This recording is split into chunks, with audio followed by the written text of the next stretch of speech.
Chaos. Contemporary life can't avoid it.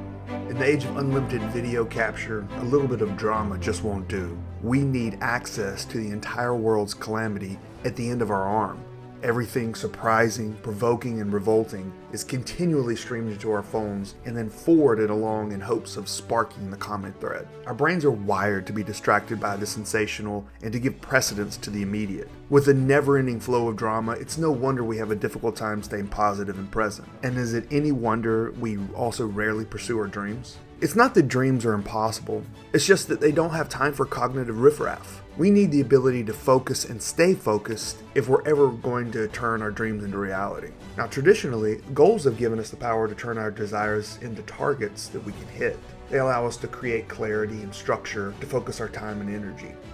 Without goals, we would lack the vision to build our dreams upon. Think of goals like that of an architect blueprint. They give direction and show what will specifically be required to complete the project. What they don't do is facilitate movement throughout the process. Putting together an elaborate dream board is certainly entertaining. However, what we really need is a course of action to follow. Think about the process of becoming a lawyer. There are years full of hundreds of small steps that must be completed. Imagine if you were to decide that you wanted to be a lawyer and the only step was to pass the state bar exam. No one would pass. We would have like 11 super genius lawyers in the entire country. They would rule everything. The goal must have a process. What we don't want is a dream board with no pathway to get there. It would be like saying that you want to be a farmer but having a clue what to do. What, are you going to just put on some overalls and start hoeing in a field? As we've laid out, you need a specific process, guides or landmarks to keep you moving in the right direction. If you are in the process of becoming a lawyer, then your landmarks include entrance exams, courses, grades, field work, etc. But these work perfect if you are highly motivated. Let's say, however, that you already have a process, but sticking to it is the problem. What then? One option is the process used by an entire industry, one with a net worth of over $500 billion.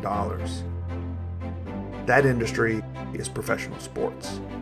If you are an NFL football team, what is your goal? To win the Super Bowl. What's the process? Practice, film study, play development, and most importantly, weekly games. We call them entertainment. Players call them war. Coaches call them tools. The point of the games to each team is not that it makes winning the Super Bowl more feasible, as that is dependent upon many uncontrollable variables. The point is everyone on the team remains engaged and motivated throughout this entire process, or in their case, the entire season. Given the high-stakes world of American football, it makes sense that you could remain engaged in the process. However, the important thing to understand is that it's not the money or the stakes that make the process engaging. It's the challenge. Most professional athletes make well below the mean household income, yet you would be remiss to suggest that a world-class kickboxer doesn't train as hard as an NBA player, those who average well over $8.5 million.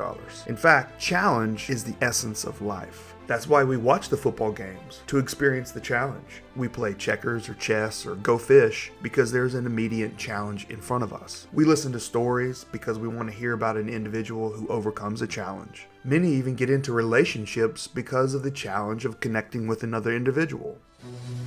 What we are talking about is using challenges to make the pathway to our goal flow faster, if not be more enjoyable. If you can acutely focus and engage in each step of the process, well then you'll be able to achieve your goals more quickly or do it more effectively. That is, have a higher GPA, produce a better product, not just lose a little weight, but lose a lot of weight, not just produce a manuscript, but publish it, make more sales, get more referrals.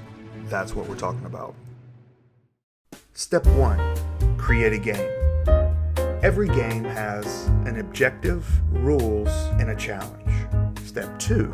Apply it to the process. The objective of the game should be to take a step forward in the process of your overarching goal. Not simply just to complete it, but to do it better. For example, do it faster, do more of it, do it more accurately or precisely, or with more creativity. Step 3. Tie them together into a season. You can use the same system of games indefinitely. However, you need an opportunity to reach a milestone to reflect how far you've come in the process. You also have an opportunity to gauge how effective the games have been and then to reboot another season or to just try a different set of games.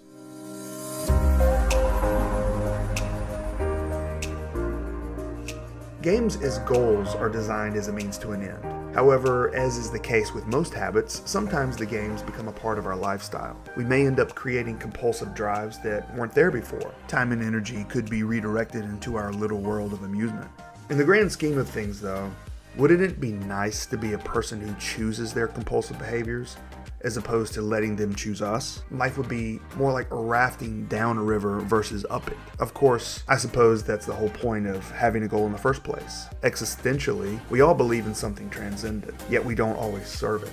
As Thoreau said, the mass of men lead lives of quiet desperation and go to the grave with their song still in them. It would be quite the story if a simple game caused that song to be sung.